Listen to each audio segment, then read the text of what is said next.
speaking of history, I'm going to ask my wife to speak up here a little bit before you get your mouth full of strawberries. Okay. Talking about the restoration over here, Steve. Angie, tell them about Billy Rogers. Well, I don't know how he was kin to us. Angie is kin to preacher Bill Rogers. Go ahead. He had 22 children by one woman, by one wife. And he was in our area. Mm-hmm. And I've got a book on him at home, but I've forgotten what the name of the book is right now. Along with Samuel Rogers, he's actually buried. Preacher Billy's buried right there in Carlisle. What's the cemetery? Is that where I buried the little baby that we had the service for?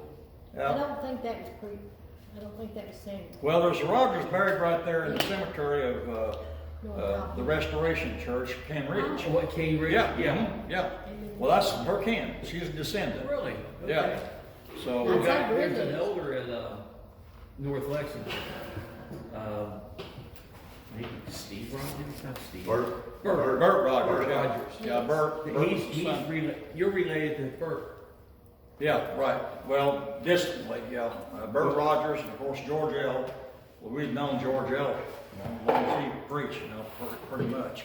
He was a good friend.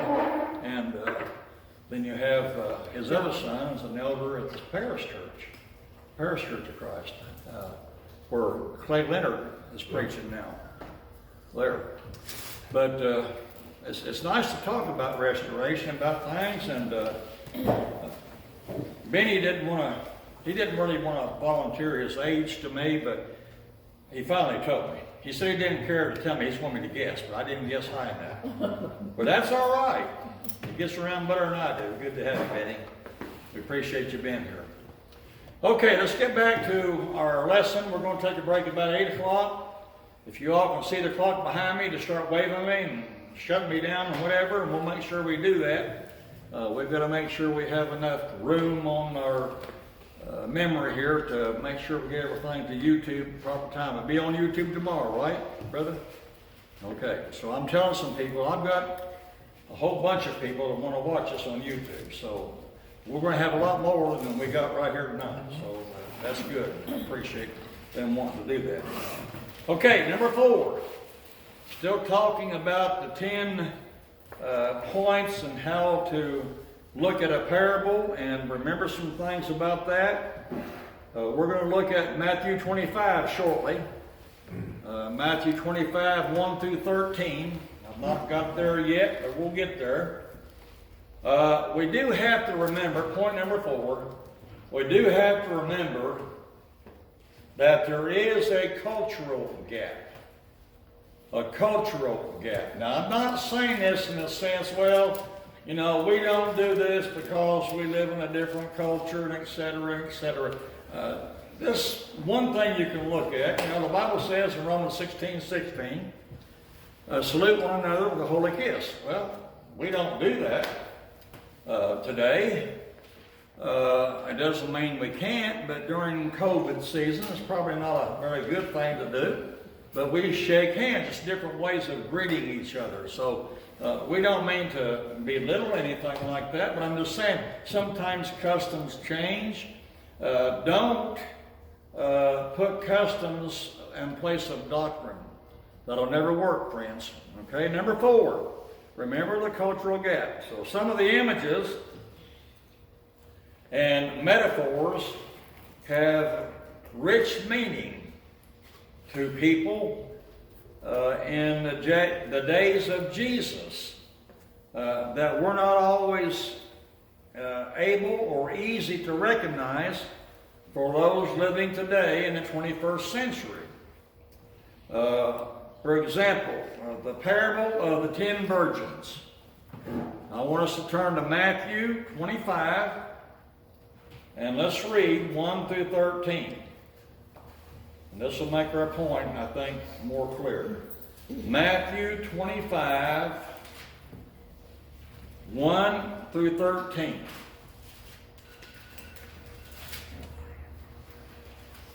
So Jesus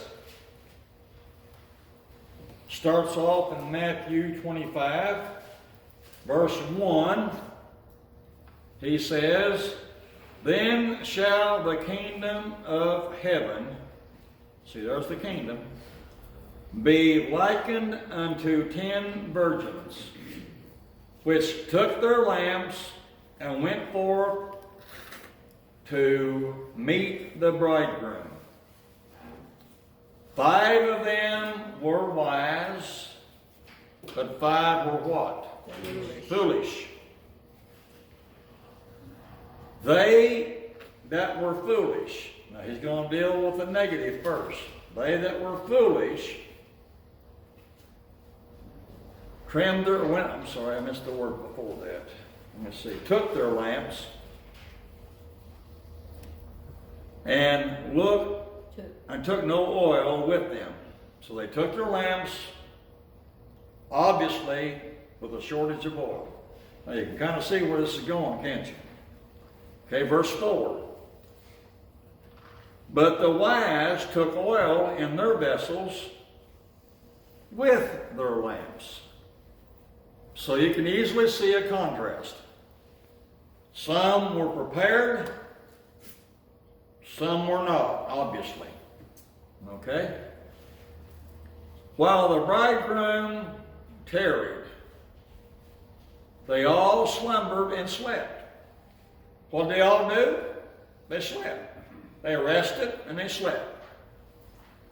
"And at midnight there was a cry made, Behold, the bridegroom cometh, go ye out to meet him." Then in verse 7, "Then all those virgins arose," all of them, "and trimmed their lamps." Okay? "And the foolish said unto the wise," we got a problem here. We need some oil. "Give us of your oil, for our lamps are gone out." So they all attempted to trim, or did trim, but the ones who didn't have oil, their lamps went out. Okay? That's the situation. "But the wise answered, saying, Not so." Not so what? They couldn't give the other 5 oil because, they tell you why. He says, "Not so, lest there be not enough for us and you. But go ye rather to them that sell, and buy for yourselves." And while they went in to buy, the bridegroom came. Now notice in the King James, "And they that were ready went in with him to the marriage, and the door was shut." Now notice what happened when Noah went in the ark. Who shut the door? God did. Remember, friends, when God shuts the door, there ain't no getting in there. When God shuts the door, it's shut. So they go in to the marriage, and the door was shut, Jesus says. "And afterward came also the other virgins." How many more? 5. 5 went in, 5 were out, saying, "Lord, Lord, open to us." There's a plea, isn't it? They want to get into the marriage. "But he answered and said, Verily I say unto you, I know you not." Verse 13. "Watch therefore, for ye know neither the day nor the hour wherein the Son of Man comes." What are all 13 verses referencing here? What's the whole point, Marvin? Yeah. if you wait for Jesus to come to repent and do what you're supposed to do, be prepared. And if you wait for him to show up, it's too late. Okay, we need to be ready, don't we? You need to be ready before he comes. We need to be ready before Jesus comes. The Son of Man. That's the whole point of all these verses. Be ready. Years ago, and Benny, I have to say, a little bit more than 2 or 3 years ago, I was a Boy Scout. And the motto for a Boy Scout, anybody else here Boy Scout? Anytime? Was you a Boy Scout? What's the motto? Be prepared.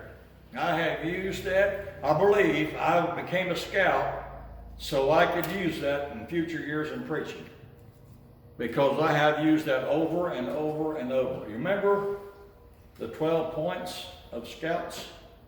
Trustworthy, loyal, helpful, friendly, courteous, kind, obedient, cheerful, thrifty, brave, clean, and reverent.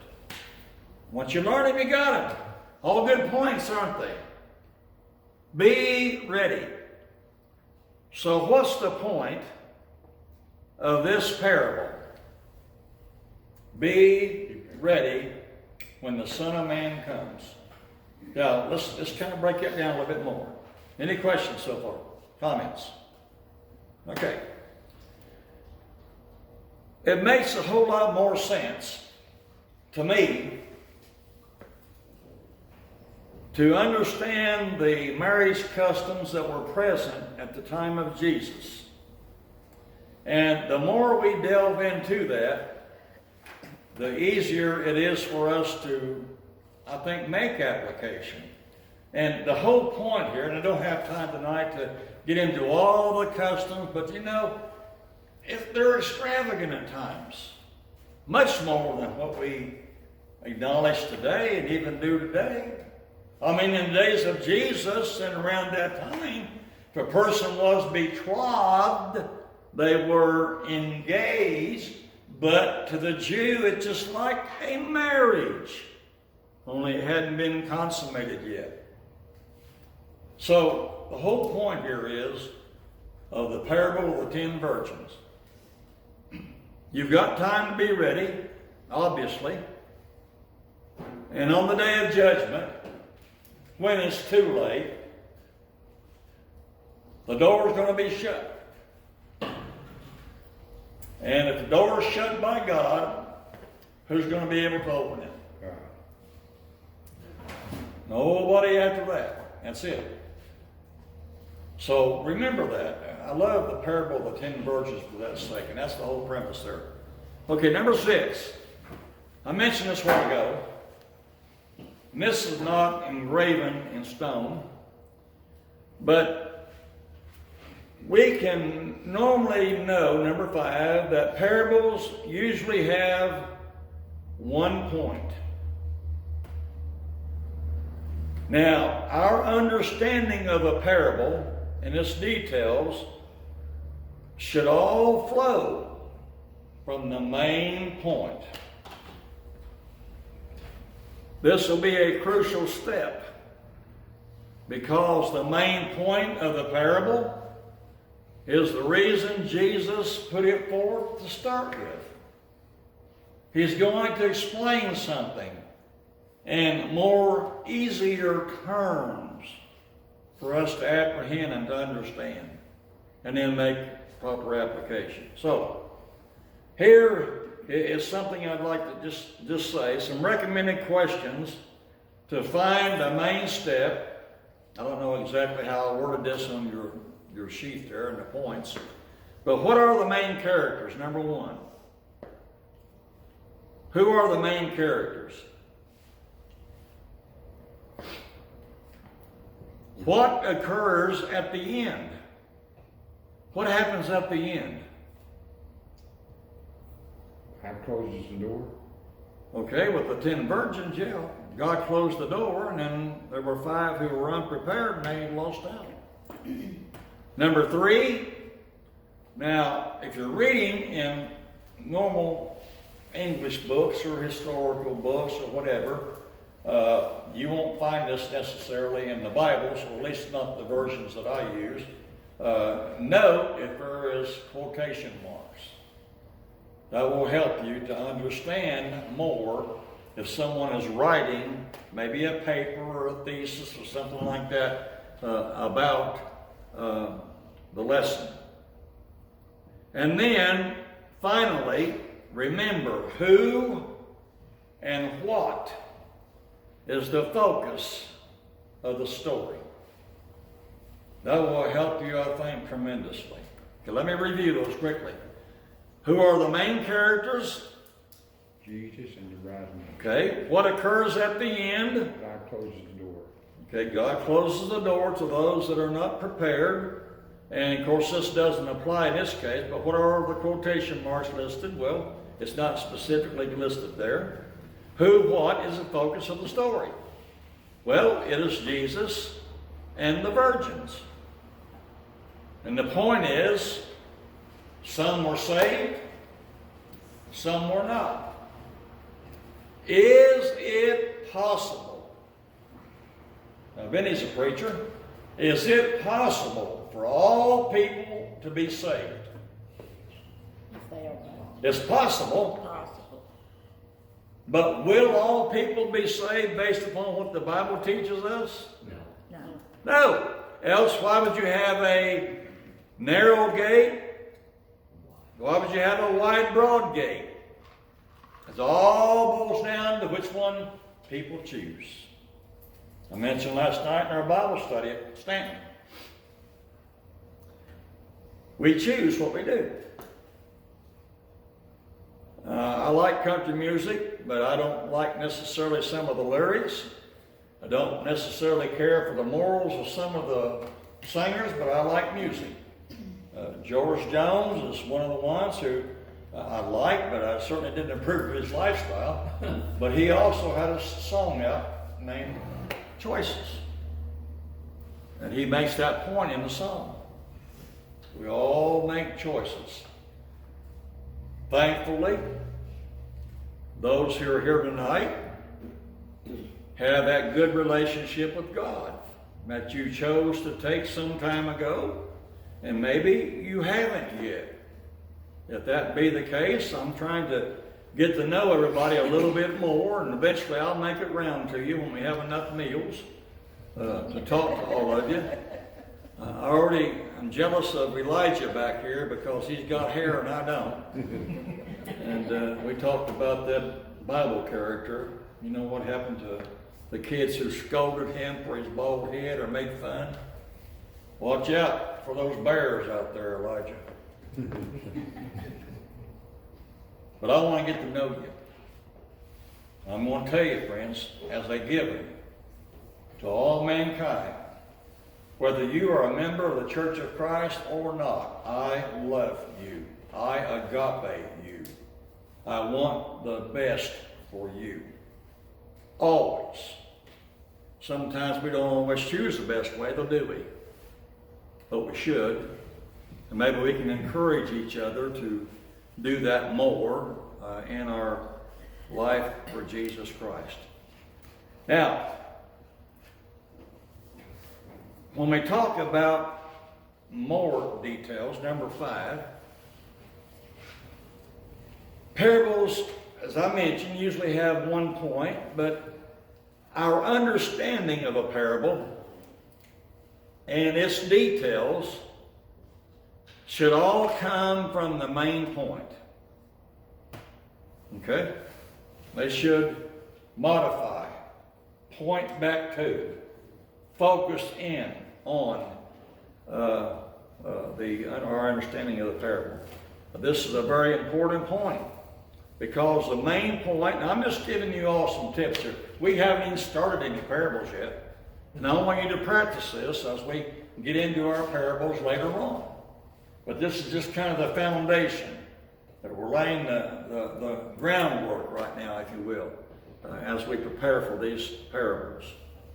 So, again, remember about how other details fit with number 5. Now, number 6, you need to be aware sometimes you're going to see some surprise details.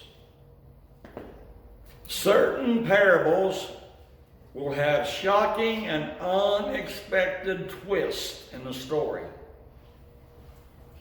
that will help us to understand the point that Jesus is trying to get across.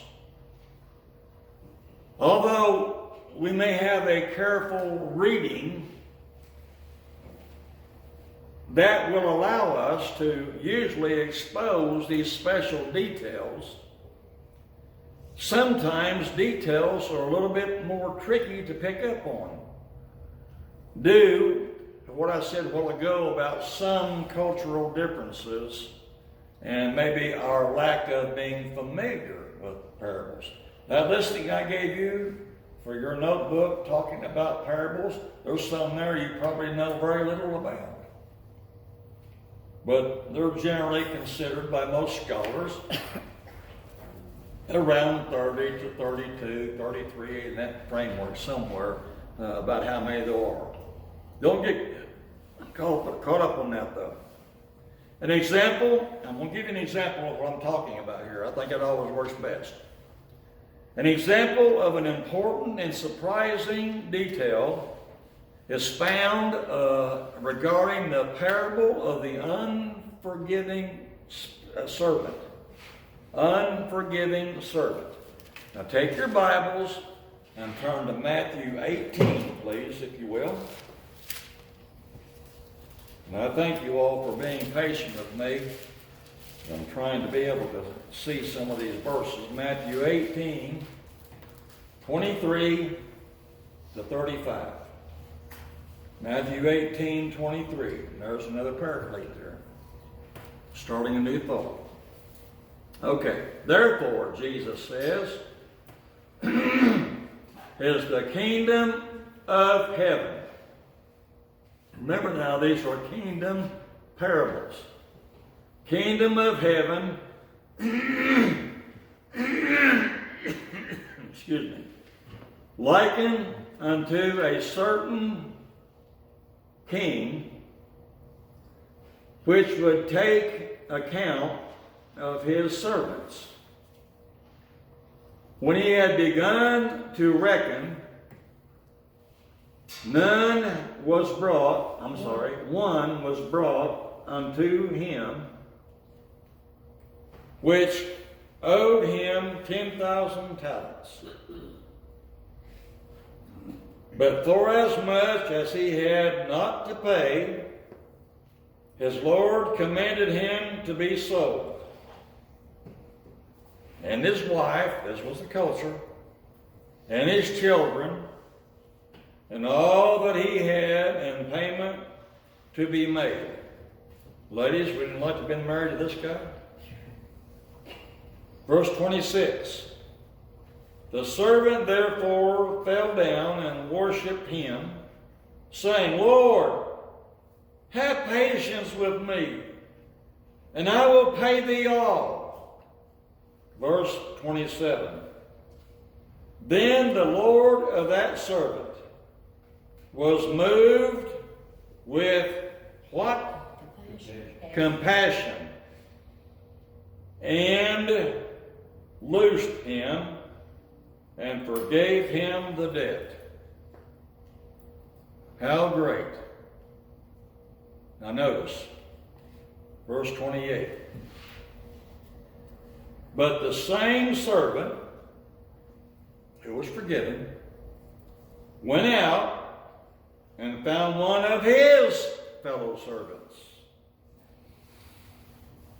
which owed him only 100 pence, only a fraction of what he owed.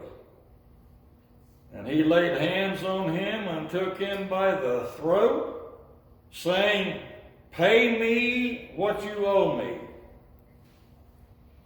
And his fellow servant fell down at his feet and besought him, saying, Oh, how ironic, friends. He says the same thing. Have patience with me, and I will pay thee all. And he would not, but went and cast him into prison till he should pay the debt. Now, how's he going to pay him while he's in prison? Just ask him. Verse 31. So when his fellow servants saw what was done, they were very sorry, and came and told unto their Lord all that was done. So the word gets back to the Lord of the first servant. Then his Lord, after that, had called him, or should be he called him, and said to him, O thou wicked servant, I forgave thee all that debt, because thou desirest me. He said, have patience with me, didn't he? Verse 33. Shouldest not thou also have had compassion on thy fellow servant, even as I had pity on thee? And his Lord was wroth and delivered him to the tormentors, that he should pay all that was due unto him.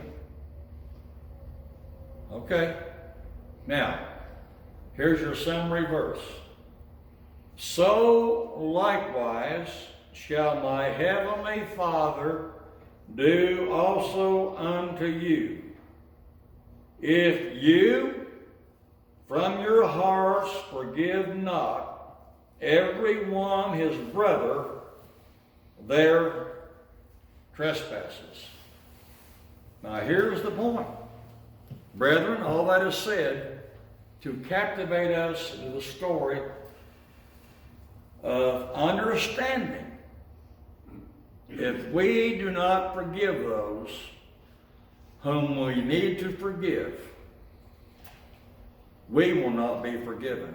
We will be delivered unto the great tormentor.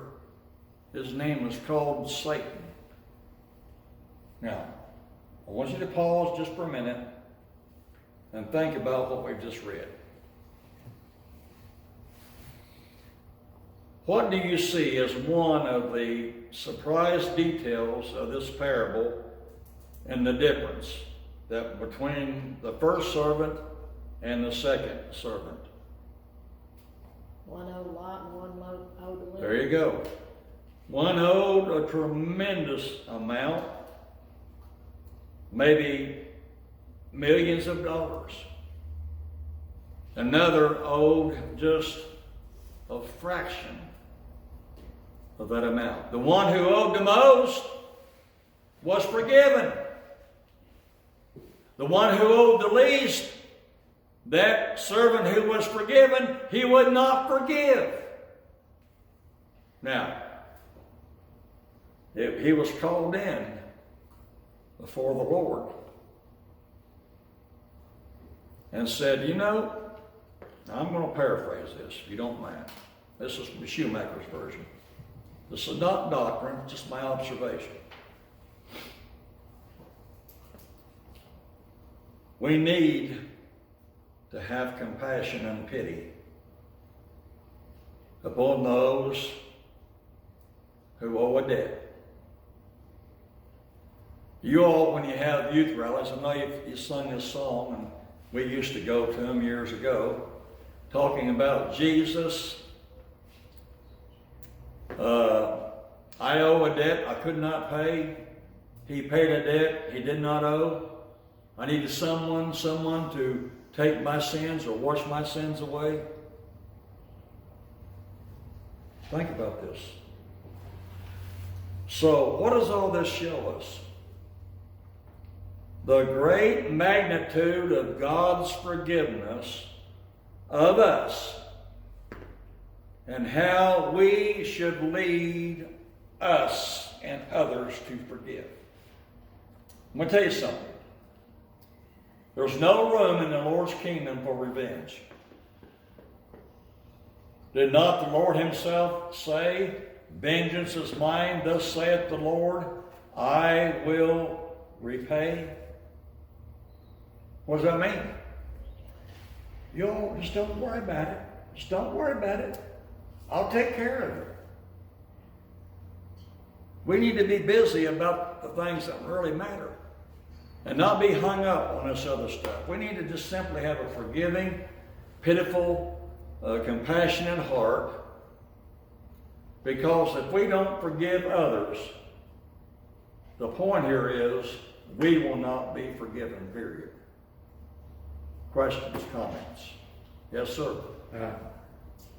Something that I heard that I could be wrong. Pull your mask down, Marvin, if you don't hear. Okay. So I can hear you better. That's That's all right. I don't want to hear it.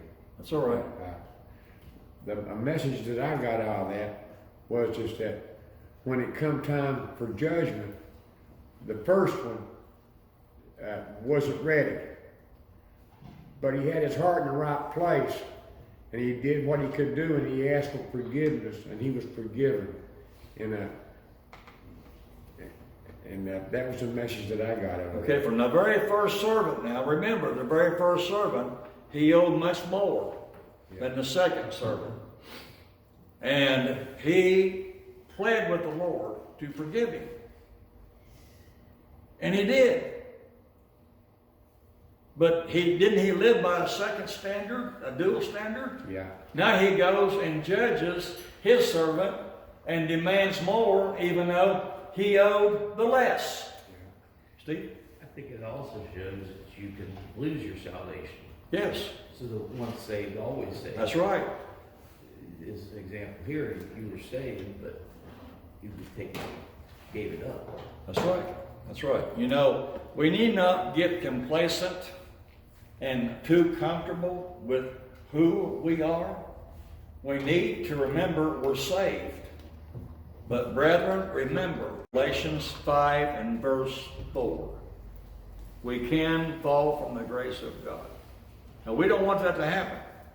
That's why we have preachers and elders and members working and loving other people and really concerned about other people. And I mean genuinely concerned. Now, when Maria and Jason were dating, I can just imagine they'd look at each other with gushy eyes and say, honey, I love you. See, now he's laughing. Well, she's embarrassed and he's laughing. So I think I hit close to home, didn't I? And then he probably told her, honey, I love you too. Something like that. Maybe not that goofy, but it could be worse. I don't know. I told my wife I was going to marry her in the second week we dated. Hey, I knew what I wanted. I picked her out of the yearbook. I said, I want my sister. Loisteen, you set me up with her. I'm going to marry that girl. I told Angie that the second week. She said, you don't even know me. And now, nearly 54 years later, who was right? God's blessed me beyond compare. Friends, I want and I need, desire your friendship, companionship, and brethrenship, if you want to put it that way. But a world of sinners certainly does need us, and we've got them all around us. Now, I'm not trying to say, okay, I'm saved and you're lost and you're lost and you're lost. I'm just saying, we've got a lot of people to work with, don't we? But remember yourself, too. Remember, you get your own ship in shape. Questions, comments, anybody? I think it's talking also, God forgives you, so you have to forgive your enemies. It's all about forgiveness. Yes, it is. It is. Yeah. And over the course of time, there's been a lot of unforgiveness displayed, hasn't there? Don't hold a grudge. A lot of hatred and strife, even today. Okay, let's take a 10-minute break to get this thing taken care of up here, and we'll be back in about 10 minutes.